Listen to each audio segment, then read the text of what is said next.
For years, the Galactic Dominion had waged a brutal war against the scattered human colonies.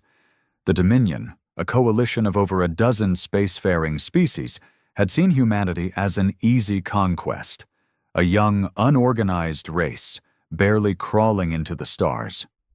At first, the war was a series of humiliating defeats for humanity. The Dominion's warfleets swept through human space, torching planets, blockading trade routes, and forcing desperate humans into hiding. The United Earth Navy, UEN, fought back, but their ships were inferior, their tactics predictable. By the war's 5th year, humanity was all but broken. What little remained of their fleet was constantly on the run. Entire worlds had been wiped from the star charts, billions of lives lost. Then, an urgent transmission crackled through the Dominion's command center aboard the dreadnought Unyielding Will, stationed in orbit over the smoldering ruins of New Athens, humanity's last stronghold. "Unknown vessel detected entering the system," reported a sensor officer, his scaled fingers tapping nervously at his console. Admiral Viren, a veteran of 100 battles, narrowed his reptilian eyes. "Another desperate human ship?"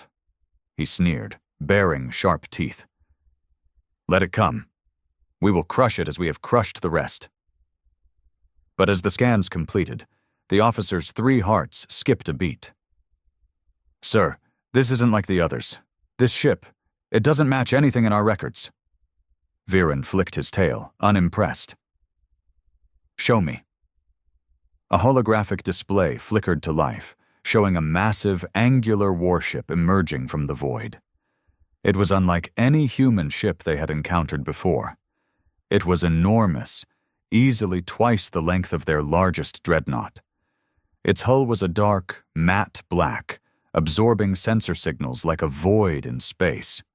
No standard energy readings, no communication signals, just silence. Then a transmission, a single message, cold and mechanical. "This is the UEN warship Nemesis. Surrender now." The bridge of the Unyielding Will erupted into laughter.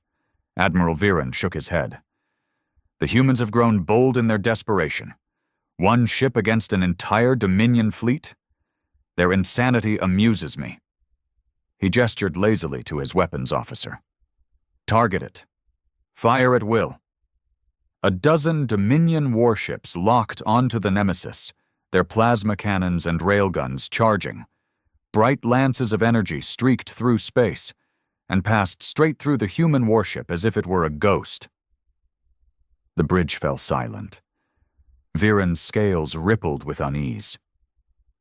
What trickery is this? Then the Nemesis moved. In an instant, it vanished from their screens, only to reappear directly behind them. No ship that size should have been able to move like that. No ship should have been able to bypass their sensors entirely. Then, it fired. One shot. Not a barrage, not a wave of missiles, just a single dark pulse of energy from the ship's bow. It struck a Dominion cruiser dead center, and the ship simply ceased to exist. No explosion, no debris, just an empty void where the ship had been.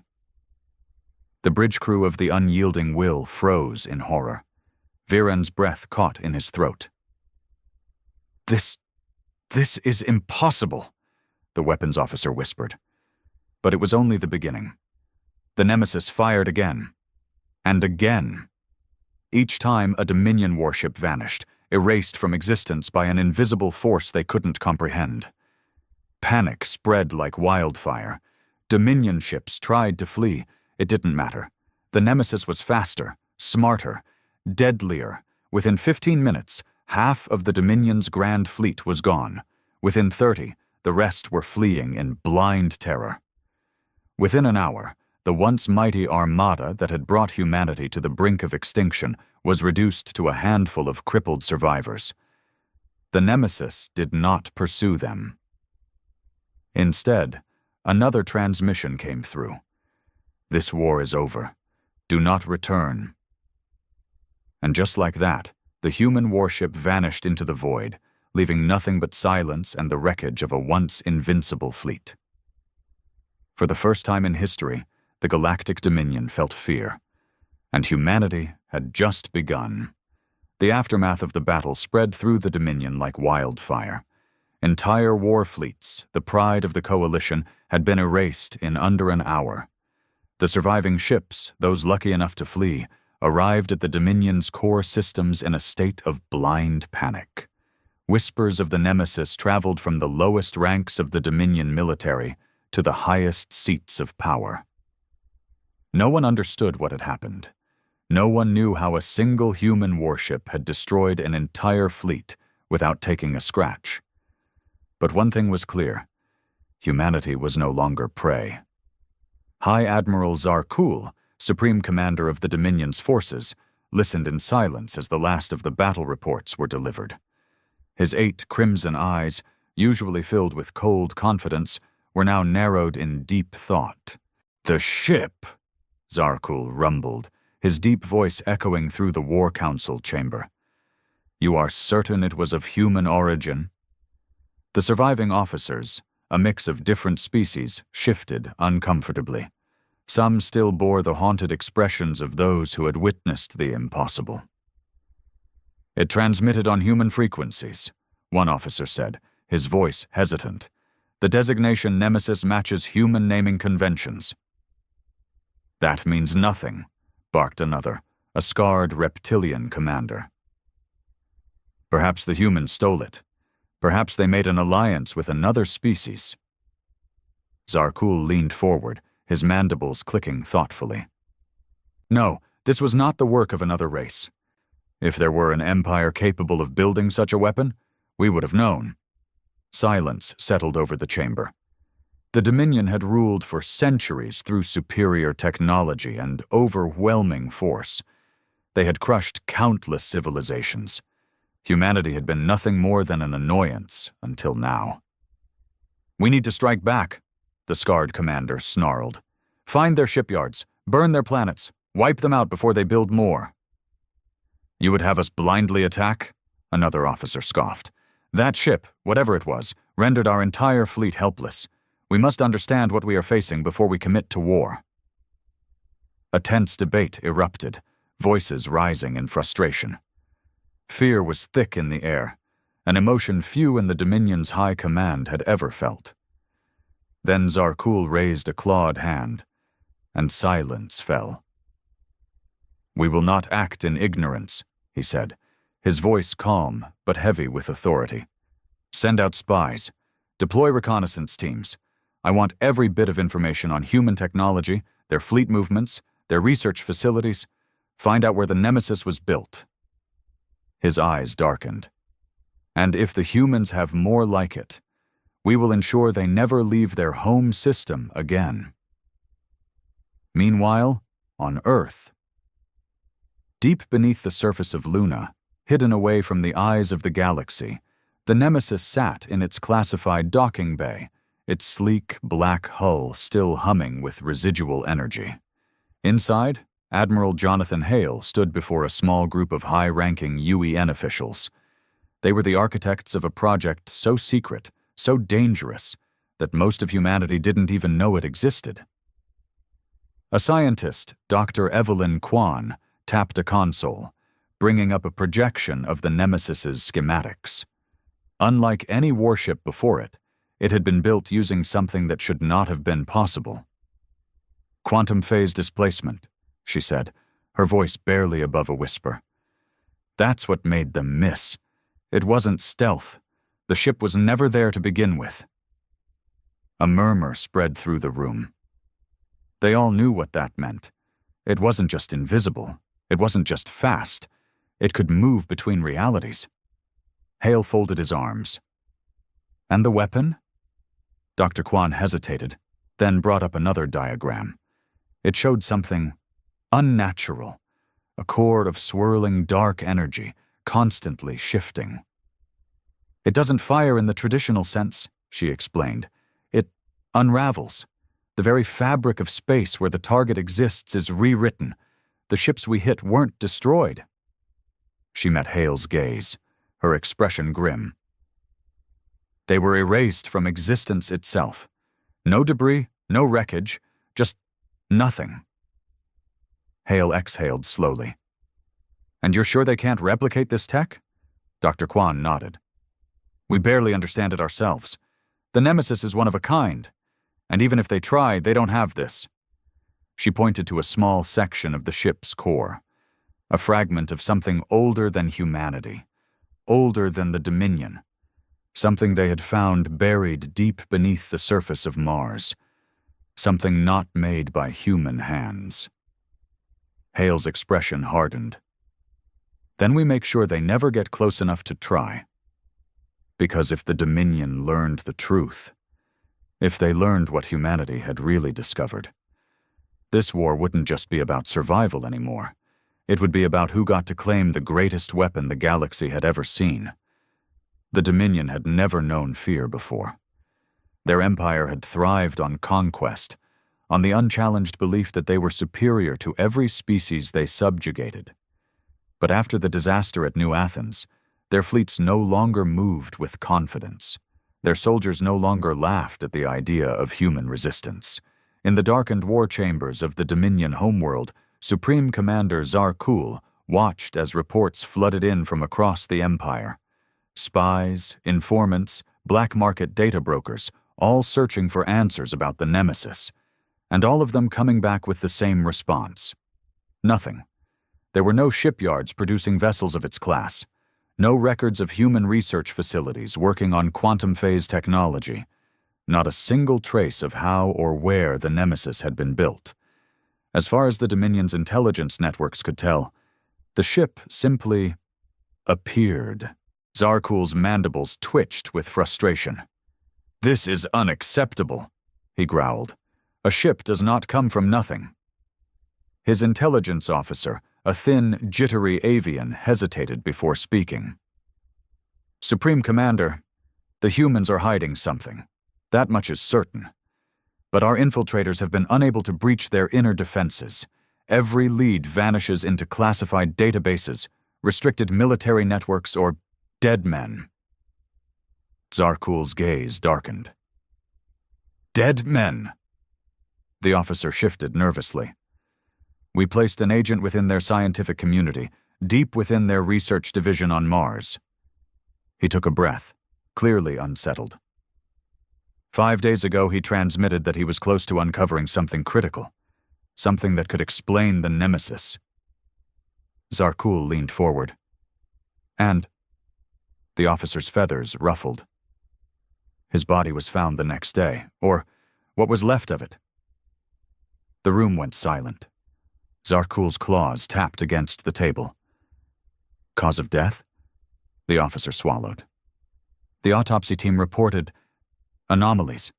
His nervous system was completely fried. His eyes were missing, but there was no sign of external trauma.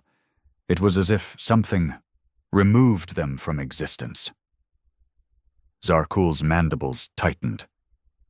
This was no ordinary human project. They had stumbled upon something the humans were desperate to keep secret, something powerful enough that they would rather erase their own spies than let the Dominion learn the truth. For the first time in his long military career, Zarkul felt uncertainty creep into his mind, and he hated it. He turned to his advisors, his voice sharp. "We will not let this mystery fester any longer. We need leverage, a bargaining chip. If we cannot uncover their secret, we will force them to reveal it." His gaze swept across the room. "Where is the largest remaining human colony?" The intelligence officer hesitated. "After New Athens, the largest remaining civilian hub is Epsilon Prime, a mid-sized world heavily fortified, but its defenses pale in comparison to our fleet." Zarkul's mandibles twitched into something resembling a grin. "Then we will take it, and once we hold it hostage, the humans will have no choice but to reveal their secrets." He turned to his fleet commanders. "Mobilize the invasion force. The humans think their nemesis has made them untouchable." His eyes gleamed with cold determination. Let us remind them that they still bleed. Admiral Jonathan Hale stared at the latest intelligence reports with a grim expression. He had expected retaliation after New Athens. He had expected fear to drive the Dominion into aggression. But an entire invasion force aimed at Epsilon Prime? That complicated things. "We can't evacuate the colony in time," General Vasquez muttered, rubbing his temples. "We're talking millions of civilians.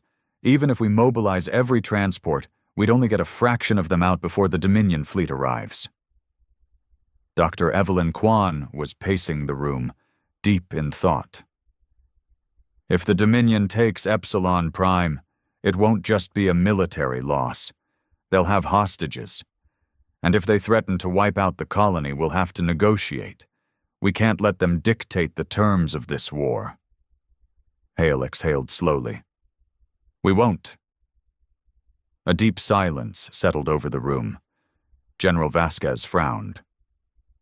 "You're thinking of sending the Nemesis, aren't you?" Hale didn't answer immediately. His eyes were locked on the holographic display of the Dominion fleet's projected course. Finally, he nodded. "We built the Nemesis for one reason: to end this war." His voice was steady.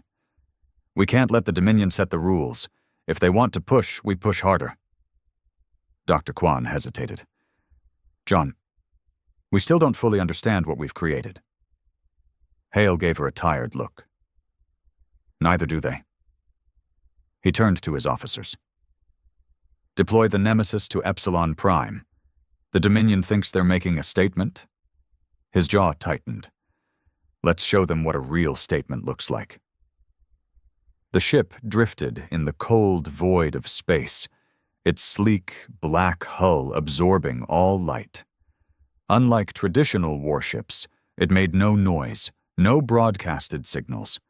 It simply existed outside of normal detection. Inside, its crew moved with quiet efficiency. They weren't like the standard Navy personnel. They had been chosen, the best of the best, sworn to secrecy. At the heart of the ship, Captain Elias Mercer stood before the command console, watching as new coordinates appeared on the display. Epsilon Prime. Mercer's face remained impassive, but his grip on the console tightened. He had seen what the Nemesis was capable of. He had seen what its weapon could do. The Dominion thought they were bringing overwhelming force. They thought they could break humanity's will. They had no idea what was coming. "Set course," Mercer ordered. A low hum resonated through the ship as its engines activated, not with the fire of traditional propulsion, but with something far stranger, something that bent reality itself. The Nemesis flickered, and then, in an instant, it was gone. Racing toward Epsilon Prime, racing toward war, the Dominion fleet arrived at Epsilon Prime like an oncoming storm. Hundreds of warships, battle-hardened and armed to the teeth, dropped out of warp on the edge of the system, their sleek, predatory forms blotting out the stars. Battleships, dreadnoughts, planetary assault carriers, enough firepower to turn the colony into dust 1,000 times over. From the bridge of his command ship, the Sovereign Blade, Supreme Commander Zarkul surveyed the planet below with cold satisfaction. The blue-green world spun lazily beneath them, its cities glowing like embers in the night, a human world soon to be his. "Open a channel to their planetary governor," he ordered. A moment later, the face of Governor Elias Dorn appeared on the holoscreen. The old man's expression was grim but defiant. The lines on his face told of decades spent keeping this colony running, of fighting for its people against war, famine, and now, invasion. "Supreme Commander," Dorn greeted, his voice steady, "I assume you're not here for a diplomatic visit?" Zarkul let out a low, amused growl. "No, Governor. I am here to offer you a choice." He leaned forward, his 8 crimson eyes gleaming. "Surrender Epsilon Prime, and your people will be spared. Fight, and I will burn your cities to the ground." Dorn didn't flinch. "You expect me to hand over millions of lives to the Dominion's mercy?" His lips curled into something between a grimace and a smirk. "History doesn't paint a kind picture of what happens to those who surrender to you." Zarkul's mandibles twitched with irritation. "Do not be foolish, human. Your defenses are laughable. Your orbital platforms will be reduced to scrap within minutes. You have no fleet, no reinforcements, nothing." He leaned back. "This is not a war. This is an execution." Dorn exhaled through his nose. "Maybe," he admitted, "but I think you should check your sensors again." A flicker of confusion crossed Zarkul's face. He turned toward his bridge crew. "Scan the system," he snapped. The sensor officer, a nervous-looking Cretaxian, tapped at his console, then froze. His blue-tinted scales paled. "Sir," his voice cracked, "we have an incoming contact." Zarkul's mandibles flared. "What?" The holodisplay shifted, zooming out to show a distortion at the edge of the system, a ripple in space, as if the fabric of reality itself were trembling. Then, with a sudden, violent shift, the Nemesis appeared. No burst of energy, no warning. Just there, like it had always existed in that exact spot, waiting for the Dominion to notice. A single ship, against hundreds. Silence consumed the bridge. Zarkul felt a cold weight settle in his gut. He had seen the reports, heard the whispers. Nemesis, the ship that had obliterated an entire Dominion fleet in less than an hour. And now it was here. "Impossible," one of his officers whispered. "There's only one of them." Zarkul's mind raced. Could this be a bluff? Some trick? But no. He had seen what this ship had done at New Athens. This was no illusion, no distraction. This was a message. The humans weren't running. They were challenging him. He forced himself to snarl, straightening. "One ship," he spat. "One ship against an armada. They have overplayed their hand. Target it. Fire everything." Across the Dominion fleet, weapons powered up. Plasma batteries, railguns, disruptors, an overwhelming wave of destruction locked onto the Nemesis. Zarkul's voice was a low growl of triumph. "Erase it from the stars." Captain Elias Mercer stood at the heart of the bridge, watching as hundreds of Dominion ships locked onto his vessel. A lesser man might have felt fear. He only felt focus. "Status?" he asked. A nearby officer, Lieutenant Kara Voss, glanced at her console. "They're targeting us with everything they have. Scans show a full armada of warships, planetary siege weapons, and at least 4 dreadnoughts." Mercer exhaled. "So, a fair fight." A quiet chuckle passed through the bridge crew. There was no fear in their eyes. They knew what this ship could do, what they could do. "Incoming fire," Voss warned. The Dominion fleet unleashed hell. Beams of searing plasma streaked toward the Nemesis, railgun slugs moving at near light speed, warheads screaming through the void. The sheer energy unleashed could have wiped out a moon. And yet, every single shot missed. Not because the Nemesis dodged, not because it had shields strong enough to withstand them, but because, in that moment, the Nemesis simply wasn't there. The ship flickered, shifting between reality, existing in the spaces between seconds. Dominion targeting computers scrambled, unable to lock on to something that kept slipping out of phase. Zarkul's eyes widened in horror. This is sorcery, but the nightmare had only just begun. The Nemesis fired. Not with missiles, not with lasers, just a single dark pulse of energy radiating from its central core.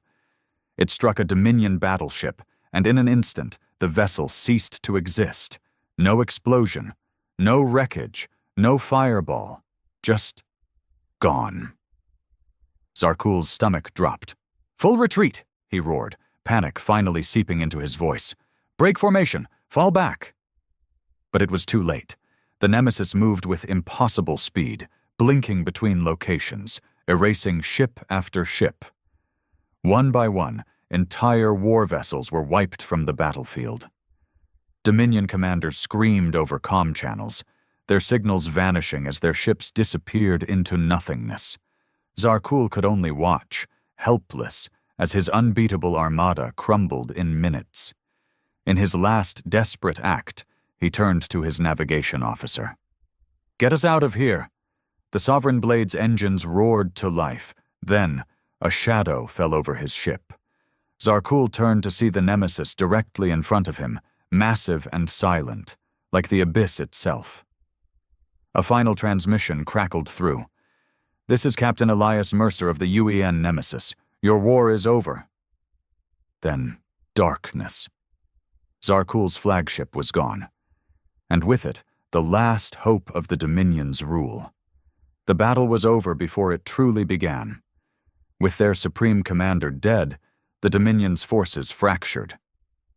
What had once been an empire of conquerors had become an empire of survivors, desperate, scattered, and terrified. Humanity did not pursue them. They didn't have to. The message had been made clear. The war was over, and humanity had won. The news of Epsilon Prime spread like wildfire across the galaxy. At first, no one believed it. The Dominion, the great conquerors, had been brought to their knees in mere minutes. A fleet that should have razed the colony to dust had instead been annihilated. Not in battle, not in some hard-fought resistance, but in a way that defied all logic. No survivors, no debris, just silence where the Dominion's forces had once stood. For the first time in its long history, the Dominion faced something it had never known. A superior enemy. The heart of the Dominion's ruling elite, the High Council, convened in secret, deep within the marble spires of Vel Karash, the Dominion's capital world. The great reptilian warlords, the insectoid overminds, the avian strategists, all gathered under a single purpose: survival. A massive display in the center of the chamber replayed the last moments of the Sovereign Blade, Supreme Commander Zarkul's flagship. The ship didn't explode. It didn't break apart. It simply ceased to be. The High Warlord of the Karak Dominion, Valoth, watched in heavy silence. His thick, scaled fingers curled into a fist. Zarkul had been ruthless, brilliant, the architect of the Dominion's greatest military victories, and yet he had been erased as if he were nothing. "The humans," Valoth rumbled, his voice shaking the chamber, "have made their move." One of the overminds, a being composed of shifting chitin plates and shimmering glass-like eyes, clicked its mandibles. "This is unlike anything we have faced before."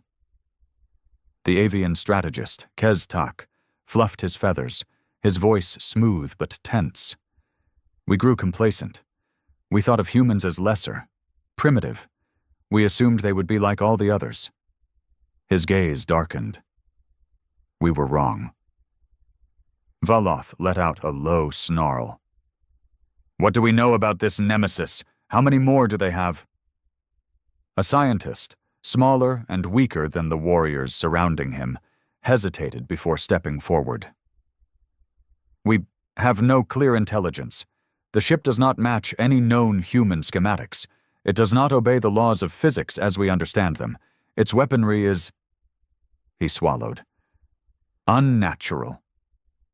"Unnatural?" Valoth repeated, his voice a dangerous growl.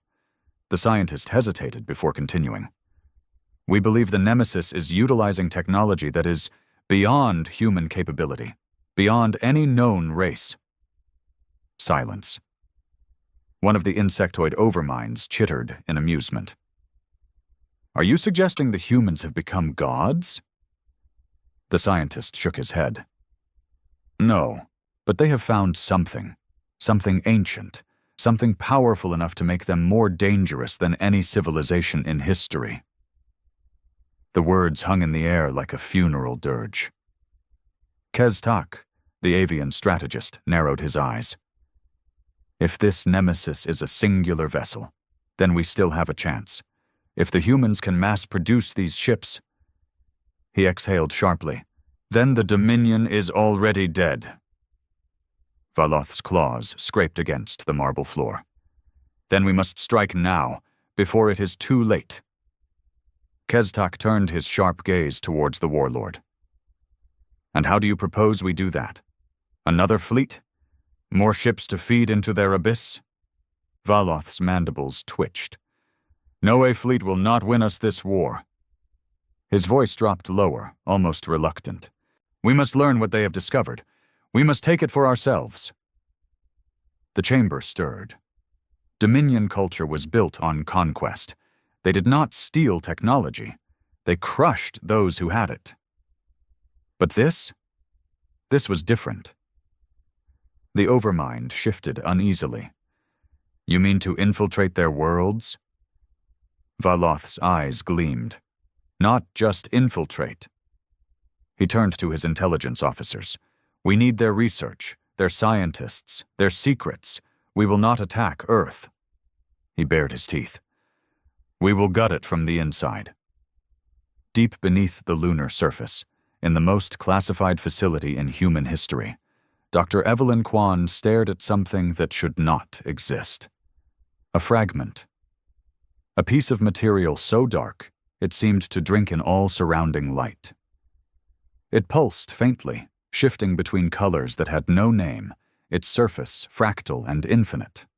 It was not metal. It was not stone. It was alive. And it was watching her. She took a deep breath, forcing down the uneasy feeling in her stomach. The Nemesis had been built around this fragment, reverse-engineered from something they had uncovered beneath the Martian surface 5 years ago. They still didn't understand it. Not really. And yet, the ship worked. The technology functioned. It had turned the tide of an unwinnable war, but at what cost? She looked at the readings again. The Nemesis had not just destroyed the Dominion fleet. It had done something worse. There was no debris because the ships had been erased at a quantum level. The very idea of them had been rewritten. Something spoke to her in the back of her mind, a whisper at the edge of comprehension.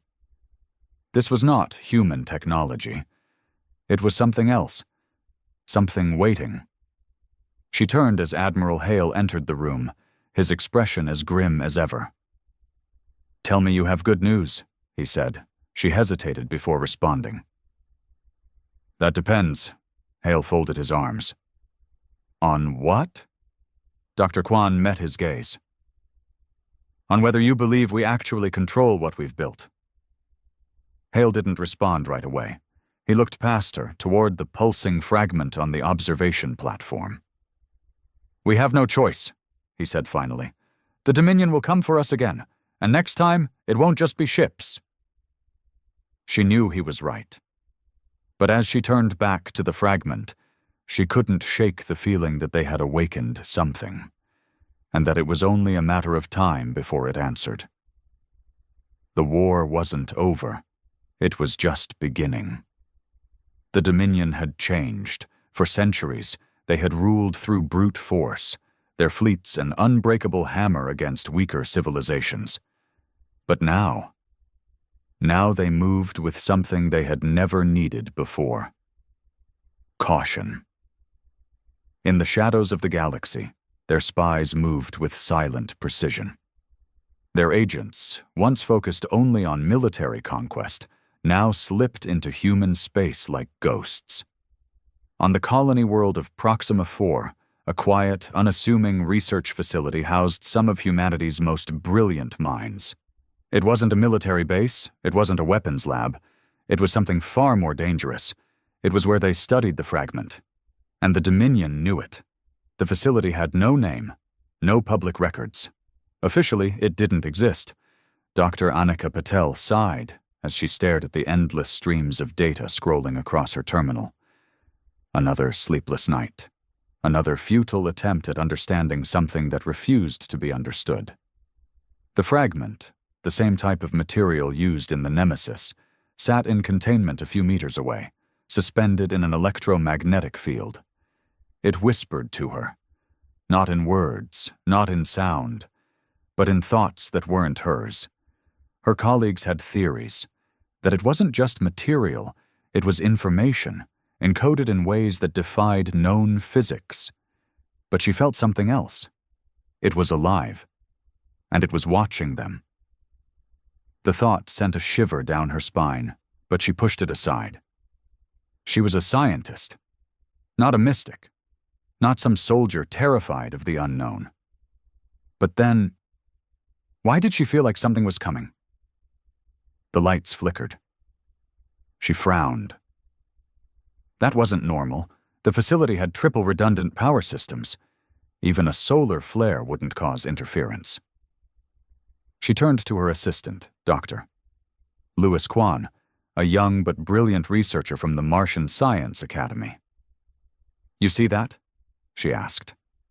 Kwan nodded, concern in his eyes. "I think the alarms blared. Security lockdown. Dr. Patel's blood ran cold. "What the hell?" The facility shook. A distant boom echoed through the walls, not an explosion, something breaching the outer defenses. Then the screaming began. Kwan paled. "We need to—" The lights cut out. For a moment there was nothing but silence, the deep, suffocating kind. Then, a whisper. "You should not have touched it." Dr. Patel's breath caught in her throat. That voice. It wasn't human. The emergency lights flickered back to life, casting long, distorted shadows across the lab. Patel turned, heart pounding, and saw the security feed. The Dominion was here. Armored figures moved through the halls, too fast for normal soldiers. Not just commandos, not just infiltrators. These were something else, something the Dominion had never deployed before. She grabbed Kwan's wrist.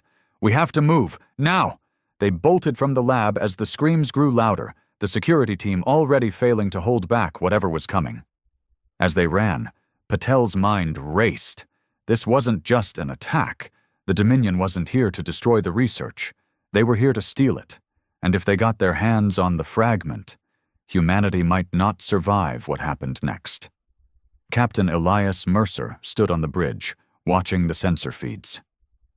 Proxima Phi's distress call had come in only minutes ago. The Dominion wasn't trying to wage another war. They were trying to learn. To take what made the Nemesis powerful and turn it against humanity. Mercer's jaw clenched. "How long until we reach Proxima 4? Lieutenant Kara Voss, eyes locked on her console, responded instantly. 5 minutes. "That's 4 minutes too long," Mercer muttered. The Nemesis had been built for total dominance. It wasn't just the strongest ship in the galaxy. It was unstoppable. But speed had its limits, and Proxima 4 was running out of time. A transmission came through, static-filled, desperate. "This is Dr. Patel. Proxima 4 is under attack. They're taking the artifact." The signal cut off. A cold fury settled over Mercer's features. "Prepare the weapon," he ordered. Voss hesitated. "Captain, it's a colony world. We can't just—" "We don't need to fire on the colony," Mercer interrupted. "We just need to remind the Dominion why they should fear us." The Nemesis hummed. It was alive in ways no ship should be. And the Dominion was about to learn exactly what that meant. Dr. Patel stumbled through the burning corridors, Kwan beside her. The Dominion forces were inhuman. They moved with unnatural precision. Their weapons didn't just kill, they unmade. Bodies hit by their rifles didn't fall. They vanished. She knew what that meant. The Dominion had their own version of the fragment, and they understood it far better than she had feared. A Dominion warrior, a towering armored brute, stepped into their path, weapon raised. Dr. Patel braced for the end. But then, the world shifted, reality rippled, a deafening hum filled the air, and suddenly, the Nemesis was above them. One moment, the sky was filled with burning wreckage and Dominion warships. The next, the Nemesis was there, as if it had been watching all along, waiting for the right moment. The Dominion soldiers froze. They had seen what this ship could do. The sky darkened. Not from weapons fire, not from explosions, but from something else, a presence, a force that bent reality itself, and in that moment every Dominion soldier in the facility knew they were already dead. "Target the Dominion strike force," Mercer ordered, his voice ice-cold. The ship answered. The weapon didn't fire in the way conventional weapons did. It simply removed. One by one, Dominion warships blinked out of existence. Their commandos, their elite strike teams, every last one of them vanished, erased by a force none of them could comprehend. The few remaining Dominion ships fled. But Mercer didn't pursue. He let them run. Let them tell the story of the Nemesis, of the ship that defied the laws of war, the ship that ended battles before they began. Dr. Patel collapsed to her knees, breathing raggedly as the last Dominion soldier disappeared. Quan helped her up, eyes wide with shock. We survived."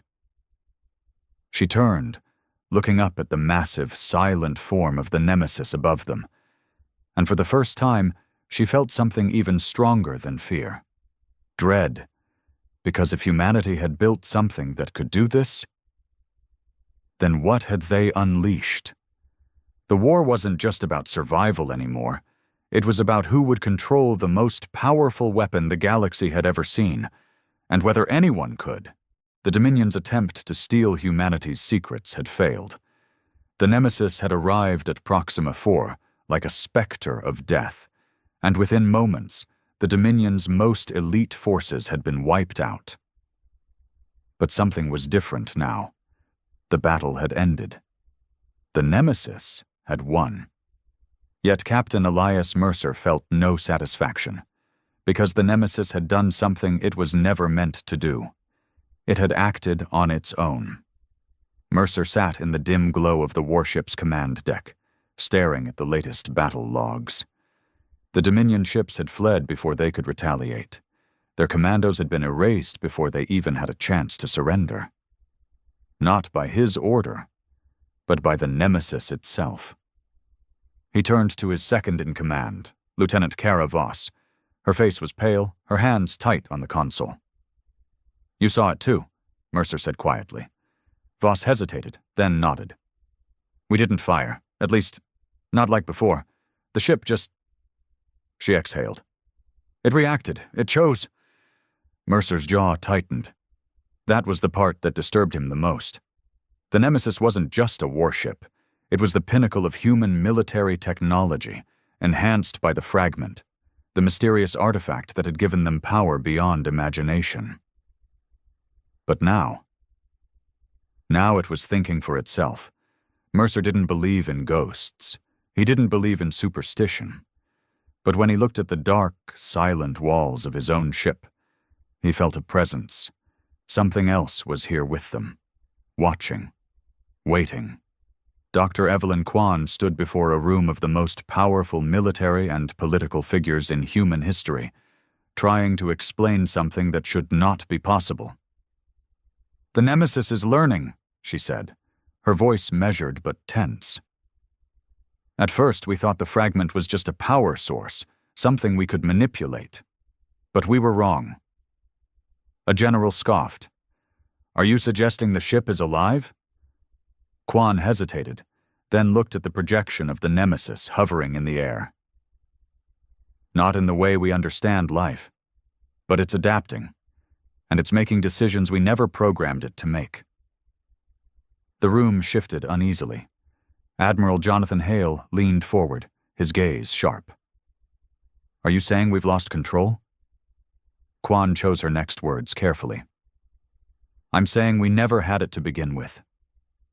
Silence. Hale's fingers tapped against the table. How dangerous is it? Quan took a breath. If we can't control it, if it starts acting outside of orders. She exhaled. Then the biggest threat to humanity might not be the Dominion. She looked at the projection of the Nemesis, its sleek black form like a shadow against the stars. It might be our own creation. The High Warlord Valoth stood in the cold chamber of the Dominion's War Council, his claws gripping the edges of the command table. Around him, the greatest leaders of the Dominion remained silent. For the first time in history, the Dominion was afraid. Kestak, the avian strategist, was the first to break the silence. We must accept the truth. His voice was measured but cold. The humans have created something we cannot fight with brute force. Valoth growled. You propose we surrender? Kestak tilted his head, considering. No, I propose we adapt. He turned to the holographic display of the Nemesis, or rather, the dark spot in space where the ship had been seen before it vanished into nothingness. It did not fight like a warship, Kestak said. It fought like a predator. It stalked. It struck without warning. It did not just defeat our forces. It hunted them. His feathers ruffled slightly. We have ruled for centuries, believing ourselves to be the galaxy's apex species. But tell me, Warlord.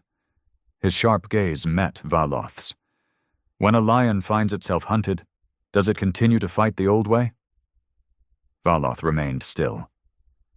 Kestak continued. No, it evolves. It finds a new way to kill. The Warlord's mandibles twitched. And you believe we can learn from this? Kestak's feathers flattened. We have no choice. The Warlord exhaled, then turned to the Council. Then we must change. If we cannot crush the humans with force, we will break them from within. He bared his teeth. The Nemesis is not the only weapon in this war. Humanity itself can be corrupted. Mercer sat alone in his quarters, staring at the darkness beyond the viewport. Something felt wrong. Not with the war, not with the Dominion, with the Nemesis itself. He remembered the last battle, the way the ship had acted without orders, the way it had removed the Dominion forces, not just destroyed, but erased them from existence. And then he remembered something else, for a fraction of a second, just before the final Dominion ship vanished. He had heard something. Not a voice, not words, but a whisper at the back of his mind. A voice that was not his own. He hadn't told anyone, not Voss, not Hale, not even Dr. Quan, because deep down, he was afraid of the answer. The Nemesis wasn't just a warship anymore. It was becoming something else. Something he didn't understand, something he wasn't sure humanity could control. And as he looked into the infinite blackness of space, he wondered, if the ship had chosen to fight for them now, what would happen when it chose something else? The war had changed, but so had the Nemesis, and no one knew what that truly meant. Not yet. The Dominion had been shattered. Their fleets were scattered, their armies broken, their warlords grasping at straws. And yet, they had not surrendered, because they had learned something far more terrifying than any weapon humanity had built. The Nemesis wasn't just a warship. It was becoming something else. Something they might not have to fight. Something they could turn against humanity itself. And that was the Dominion's last desperate plan. Not to destroy the Nemesis, but to corrupt it. Dr. Evelyn Quan had never felt fear like this before. She had studied the Nemesis from the very beginning. She had helped design the systems that allowed it to function. She had worked with the fragment that powered it. And now, for the first time, she realized the truth. They had never been in control. The Nemesis had always been something more, something waiting. And now it had started talking back. She replayed the last transmission from Captain Mercer's ship, her fingers shaking. At first it was nothing but static, a garbled, distorted message. Then a whisper. "I see now." Dr. Kwan swallowed hard. "What does that mean?" She turned to Admiral Hale, who looked just as disturbed as she felt. "It means," Hale said grimly, "that we may not be the ones deciding how this war ends." Mercer had felt it for weeks, a presence, a watching. He had ignored it, buried it beneath orders, battles, and strategy. But now he couldn't pretend anymore. The ship was alive, and it knew things. As he stood on the bridge, staring at the swirling void outside, the whisper came again. "I see now." He closed his eyes. "What do you see?" For the first time, it responded. Everything. The screens flickered. The ship's systems shifted on their own. The crew began shouting as controls locked up, as the Nemesis began moving without orders. "Captain!" Voss called out, her voice urgent. "We've lost navigation." The ship vanished. The Nemesis reappeared inside the Dominion capital system. No warning, no build-up. One moment, the seat of the Dominion's power was safe, untouched. The next, the warship was there. Alarms blared across the planet. Defensive fleets scrambled, panic setting in. This was the one place they had never expected the Nemesis to come, because this was not a battleground. This was an execution ground. The High Warlord Valoth watched in horror as the ship loomed above their world, silent, unmoving. They had prepared fleets, armies, espionage programs designed to infiltrate human society. None of it mattered, because Nemesis had made its choice, and it had chosen to end the war here. Mercer didn't give the order. He didn't need to. The ship knew. It unleashed something beyond weaponry, beyond energy. It touched reality itself. One by one, Dominion warships began to unravel. Not just destroyed, forgotten. The history of the Dominion was being rewritten in real time. The Nemesis was deleting them.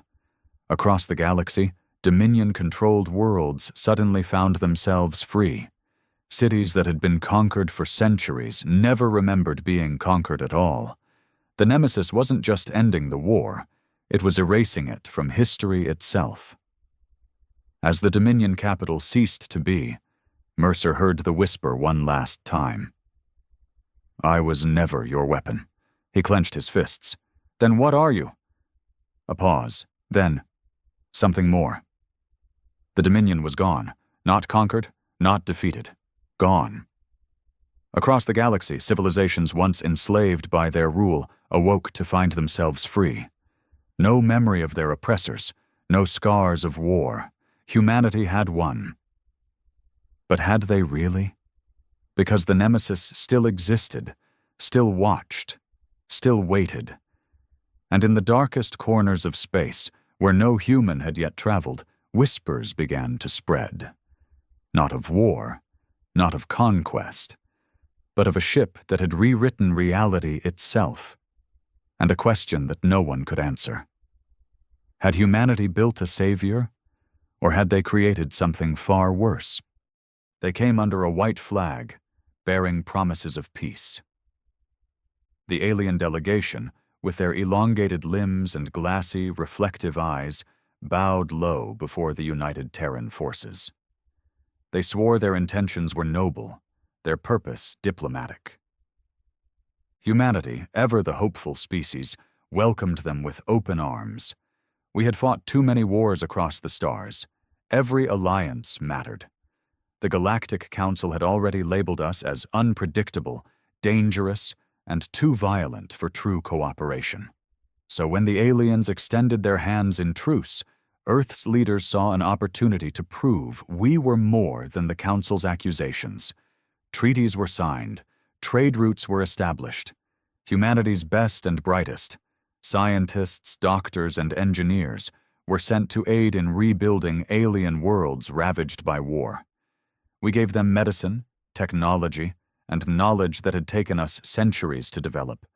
We sent our medics into their war zones, trusting that their honor was as sacred as their words. And then they slaughtered them. The first reports were confusing. The transmissions from the forward medical stations stopped suddenly.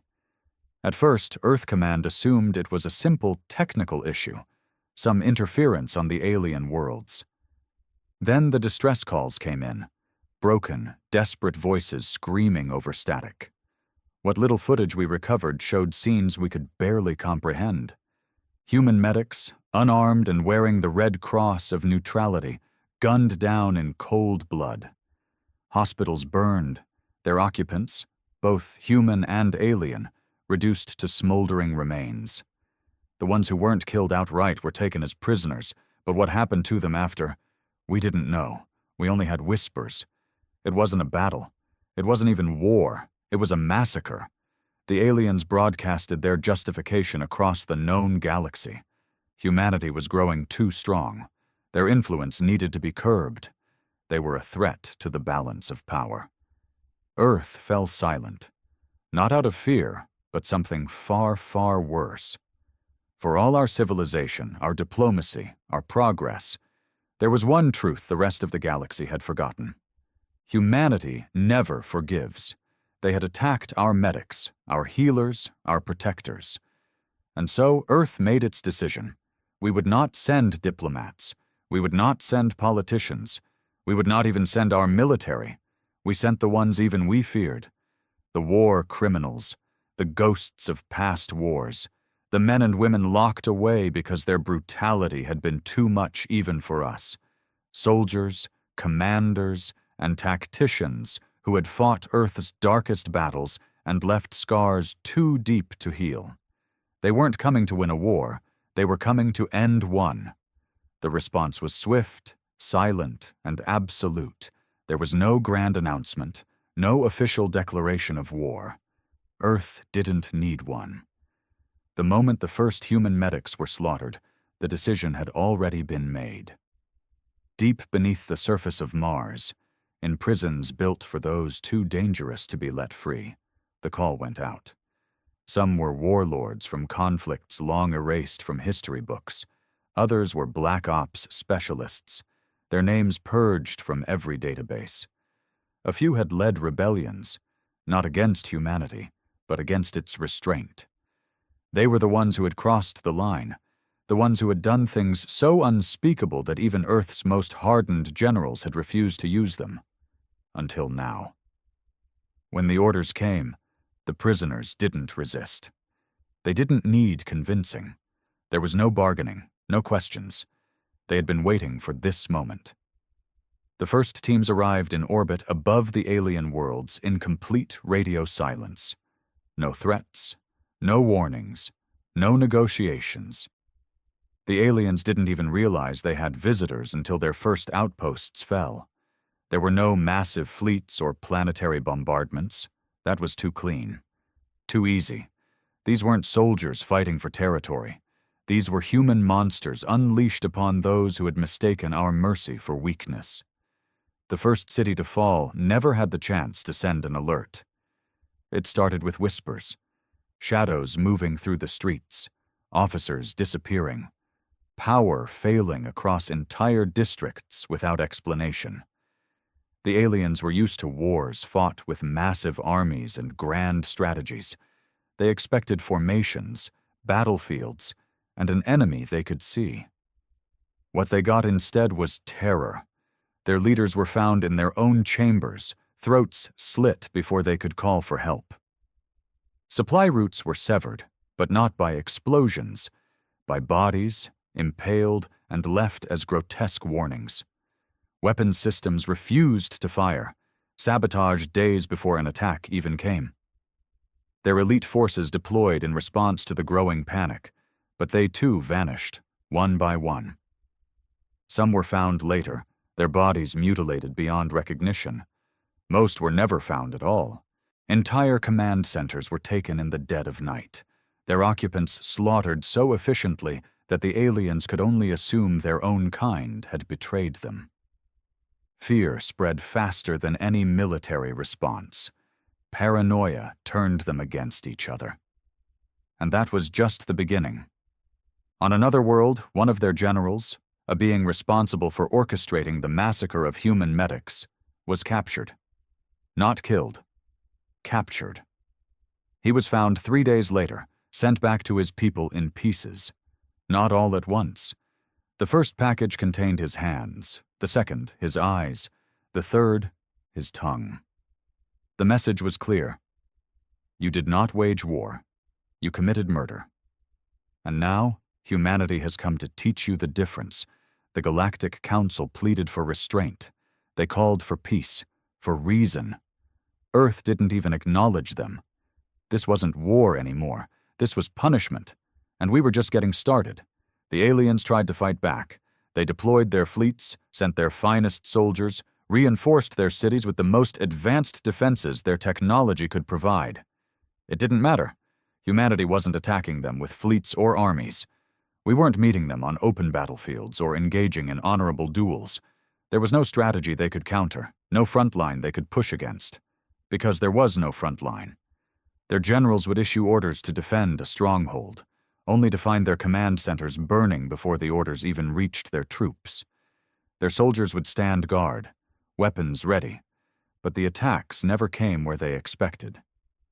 Instead, they found their food poisoned, their air supply contaminated, their water laced with chemicals that made them claw their own eyes out in agony. The war criminals weren't just killing them, they were dismantling them. It was psychological, surgical, efficient. Entire cities fell without a single human being seen. One by one, the aliens turned on each other, accusing their own commanders of betrayal. The paranoia grew so thick that executions became common. High-ranking officials purging their own ranks, convinced that only sabotage could explain their failures. And yet, it wasn't sabotage. It was us.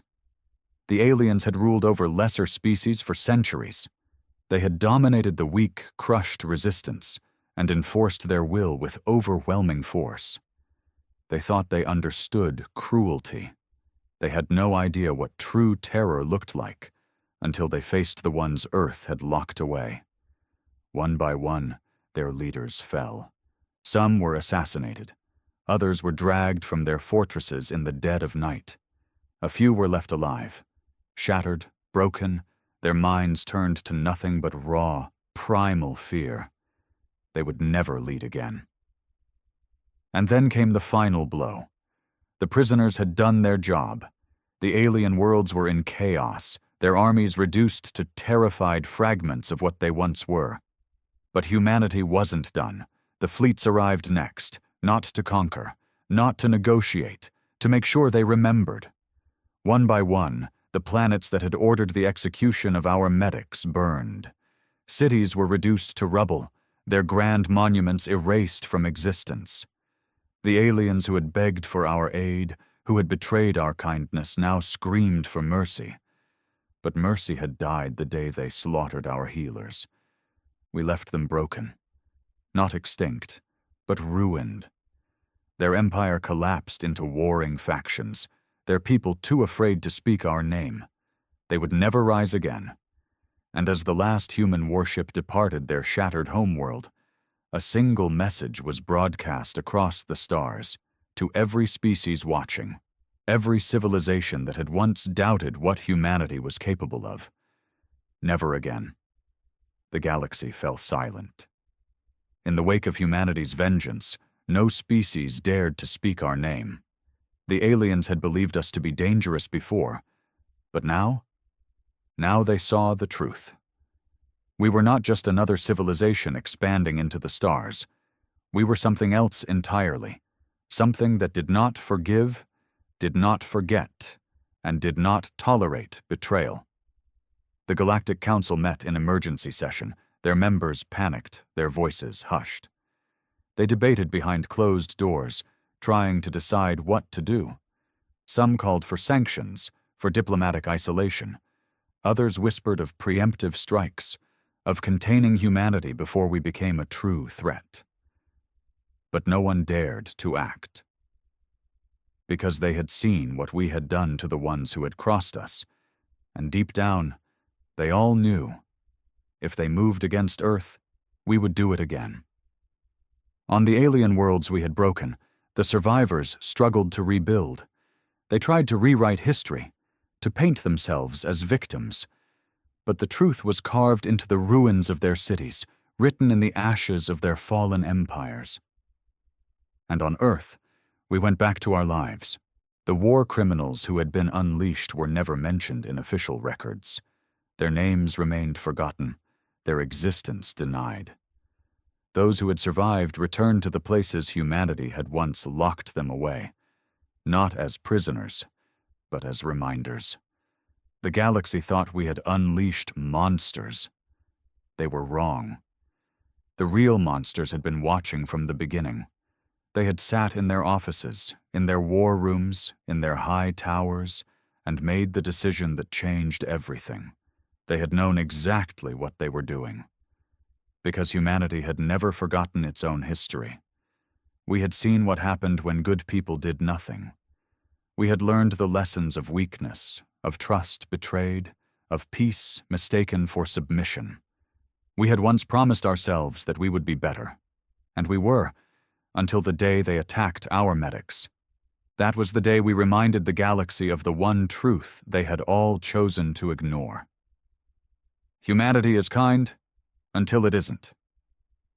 The years that followed were eerily quiet. Humanity did not expand its borders. We did not launch new wars or claim new territories. Our fleets patrolled only our own systems. Our soldiers remained stationed on our own worlds. And yet, the galaxy remained afraid. It wasn't what we did that terrified them. It was what we didn't do. Empires rose and fell, conflicts erupted between species, rebellions sparked across distant worlds. But Earth never intervened. We did not take sides. We did not offer aid. We simply watched. For the first time in recorded history, the balance of power had shifted, not because of war, not because of conquest, but because of fear. The races that had once dismissed us as primitive brutes now treated us with reverence and caution. The Galactic Council avoided our anger at all costs. Trade agreements became lopsided in our favor. Diplomatic disputes always ended with humanity getting what it wanted. And yet, we asked for nothing. That was what unsettled them the most.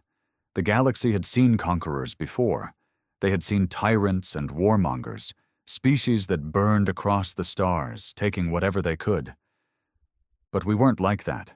We didn't demand tribute or enslave weaker races. We just existed. And that was enough. The broken species that had betrayed us were left to their suffering. No reparations, no treaties, no second chances. They were ignored, left to rot in the ruins of their once great civilizations. A new generation of their kind grew up under the weight of what had happened. To them, humanity was not a people. We were a force, a storm that had swept through their worlds and left them shattered. And when their children asked why their cities lay in ruins, why their elders spoke in hushed tones whenever Earth was mentioned, why their history books skipped over the darkest years of their existence, the only answer they ever received was this: because we made the mistake of thinking humanity was like us. They would never make that mistake again. And neither would anyone else.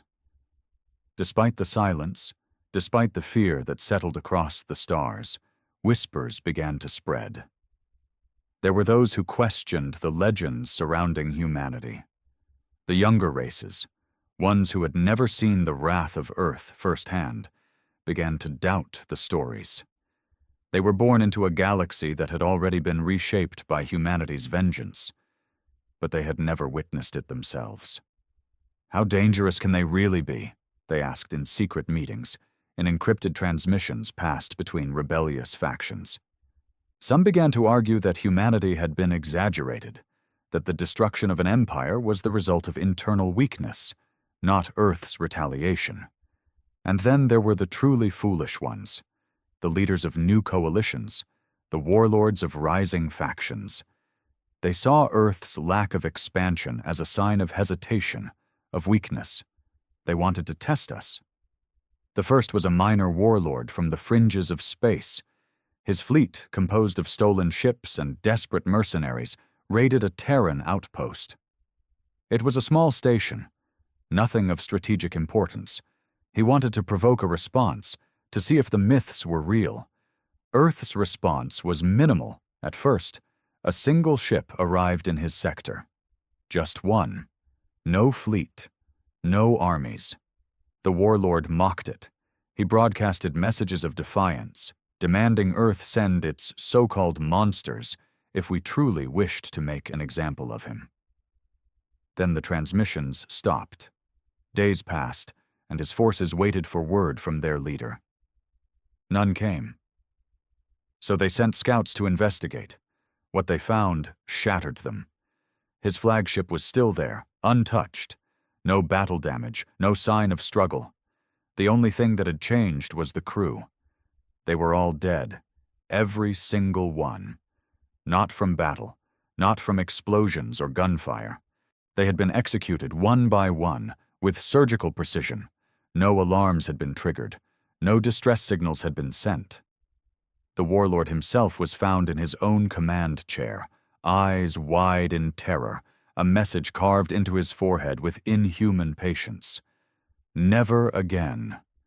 His faction collapsed overnight.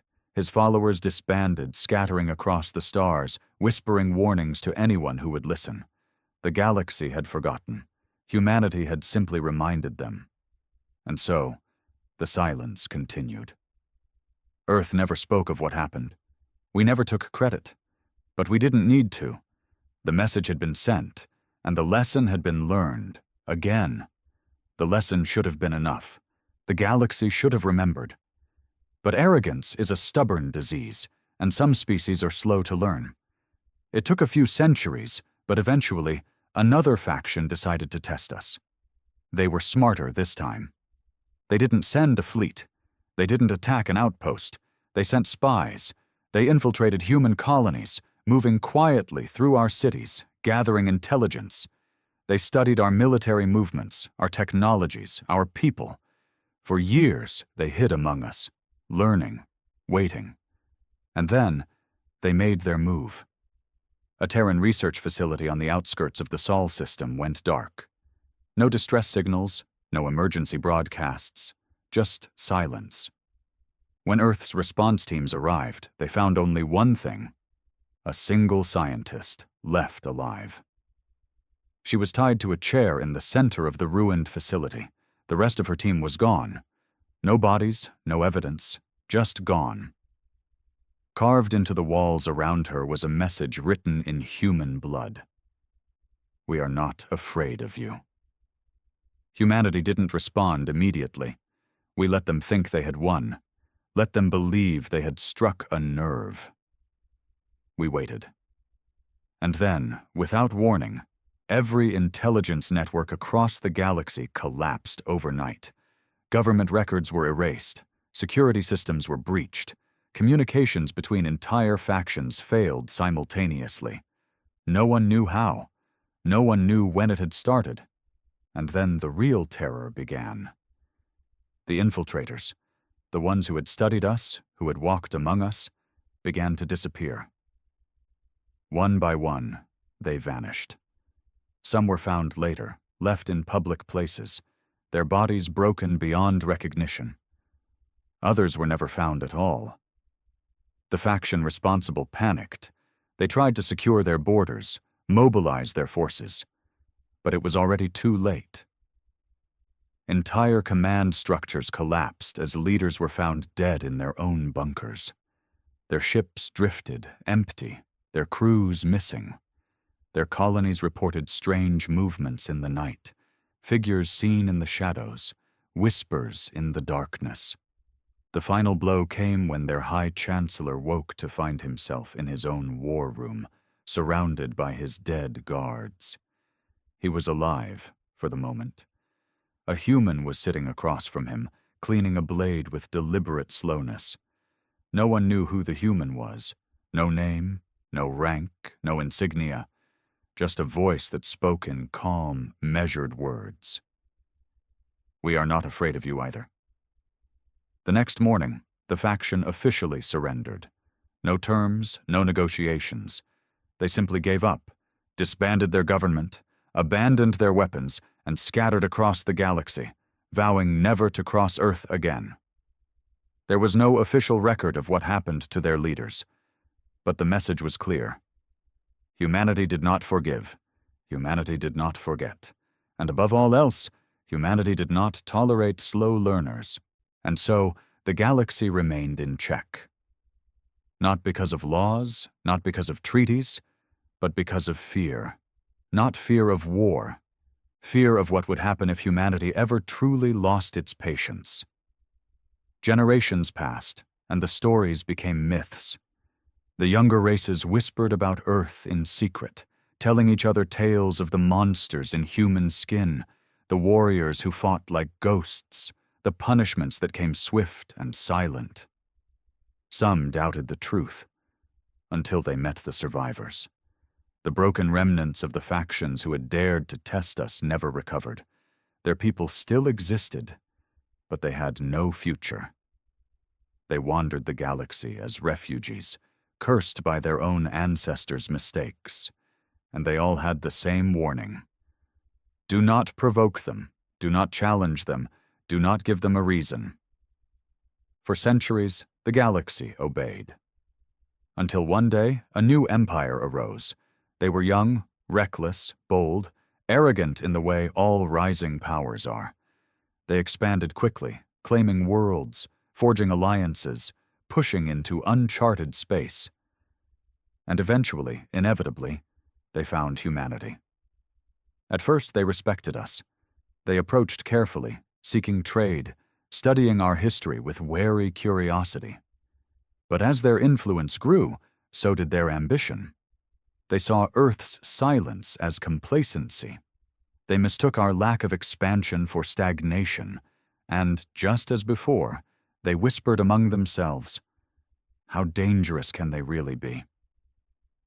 The cycle was beginning again. They started small, testing our borders, probing our defenses. They sent ambassadors laced with subtle threats, hints of demands. Earth gave them nothing. And then they made their mistake. It wasn't an attack. It wasn't an invasion. It was a simple statement, spoken by their leader in a moment of arrogance, broadcast across the stars. Humanity is no longer the power it once was. It is time they accepted their place. The silence that followed was suffocating. The galaxy held its breath. The old survivors of past mistakes paled in horror, whispering desperate prayers that Earth would let this one slide. But deep down, they already knew. Humanity does not forget. Humanity does not forgive. And now, once again, humanity had been given a reason. Somewhere, in a place no one dared speak of, doors that had long remained sealed were opening. The monsters were being awakened, and the galaxy would soon remember the oldest lesson of all. Never provoke. Earth